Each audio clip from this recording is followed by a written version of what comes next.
I would say that I don't believe the information in front of the court at this point proves he's actually a danger to the community.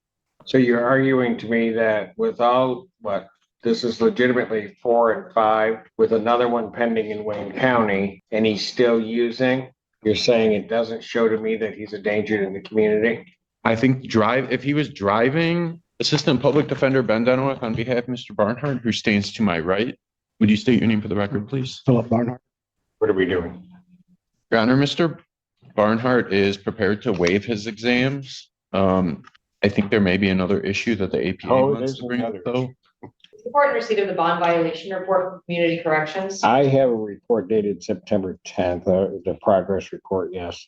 Yes, Your Honor, and I understand that the defendant was released from jail on September the 2nd, went to Community Corrections to test on September the 3rd. And when he tested on September the 3rd, he tested positive for cocaine, THC, benzodiazepines, and Suboxone. I understand also that this was his first test, so there is an argument that he may not have been on bond at the time that these substances were consumed, therefore it may not be a bond violation. However, I did double check X jail and he was booked on August 31st and released on September the 2nd. So there were 3 days in custody.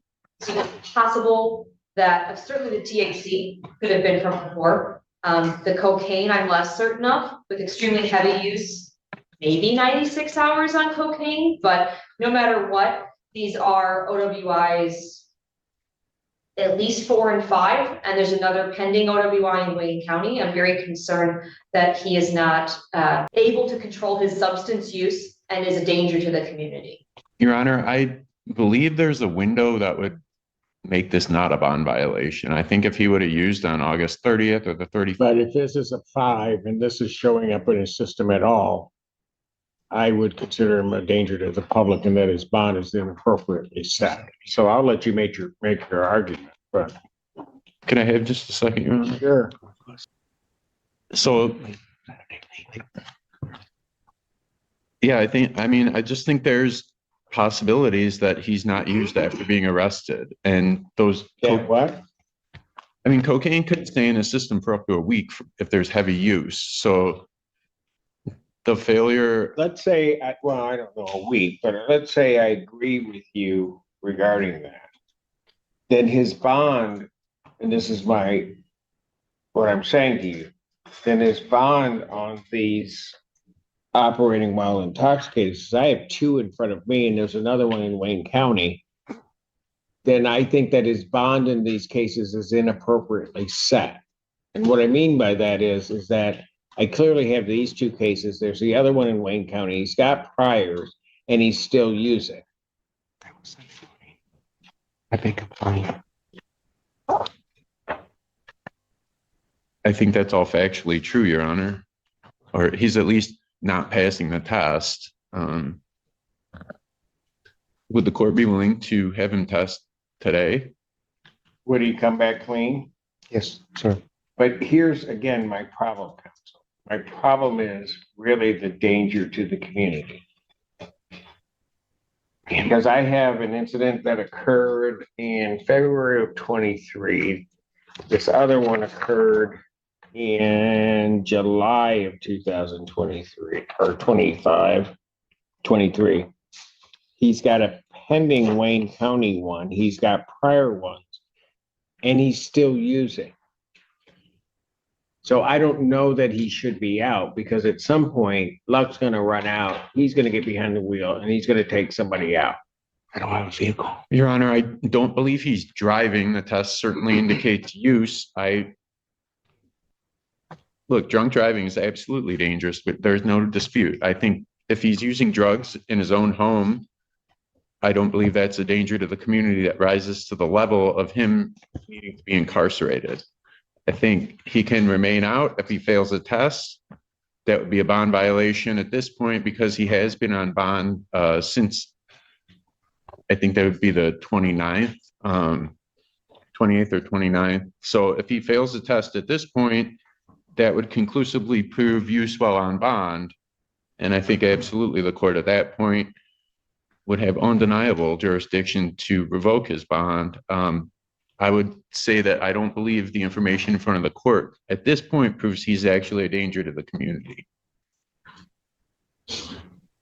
So you're arguing to me that with all, what, this is legitimately 4 and 5 with another one pending in Wayne County and he's still using?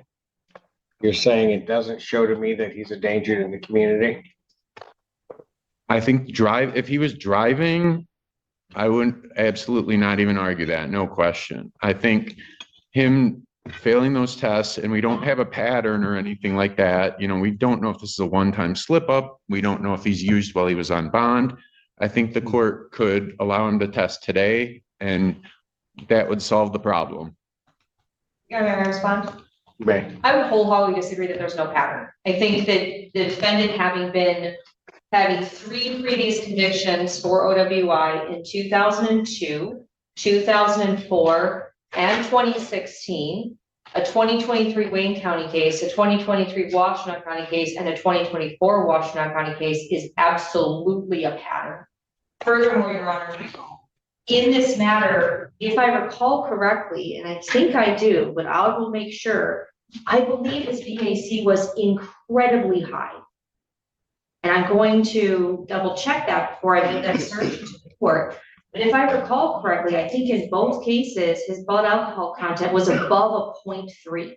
That's correct, Your Honor. So we are not, if this isn't a pattern, I don't know what a pattern is.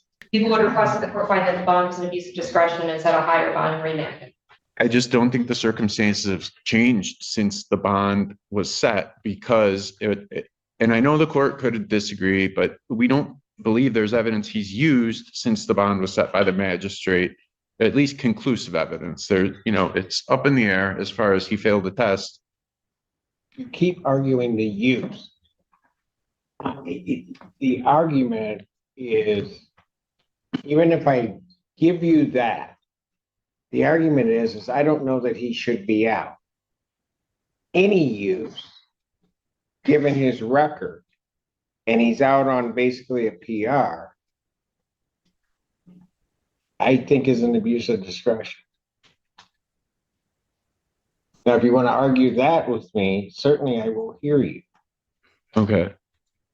I think it would not be abuse of discretion because of the length of time that has passed. So, we're already into August 2025. The positive test, we can't really deny it, but what we can say is he's not driving a car. So the extreme danger to the community that comes with intoxicated driving is not present. Obviously, there's some danger to the community in hard drug use, but I believe it's less. I believe it can be managed with restrictions such as continued testing. If he fails again, he's obviously used while on bond. The court could do that. I think the court could order increased testing. You could put him on 3 times a week. I think he was on 1 time a week. I mean, the court could order testing every day if the court felt that necessary. There's a lot of options other than just incarcerating him. What did you wish these set for? I'm sorry? What did you wish these set for? Preliminary examination? No, he's going to waive. He's waiving. All right. So at this point, what I will do is his bond is going to be changed. I'm going to set it at $25,000 cash or surety. So you're waiving your right to preliminary examination in these cases? Sir. You understand that a preliminary examination is a proceeding where the people would have to show by probable cause that the offenses alleged were committed and that you committed them. Yes, sir.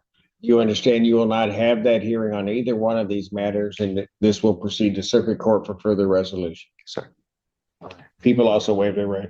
We waive, Your Honor. I do believe he previously posted $25,000. Oh, are on both of these? I think that's what my notes reflect, is that that's what it was set at. I mean, I thought they were PRs. Sign the It might form to be waive after PRs, this. and $25,000 PRs, but I There, I have on each of these that they're PR. oh, I apologize, Your Honor, my mistake.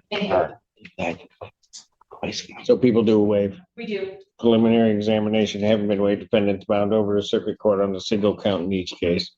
We will stand mute, waive the formal reading. Defendant having waived formal reading, standing mute, court will enter not guilty plea pretrial Custody pretrial date. September 24th at 1:30 with Judge Conlon. September 24th, 2025, 1:30 before Judge Conlon in each of these matters. The bond, as indicated, is set in each case. It will be changed from a personal recognizance to a $25,000 cash or surety. Defendant is remanded. Yeah, Judge Conlon. Yes, you may.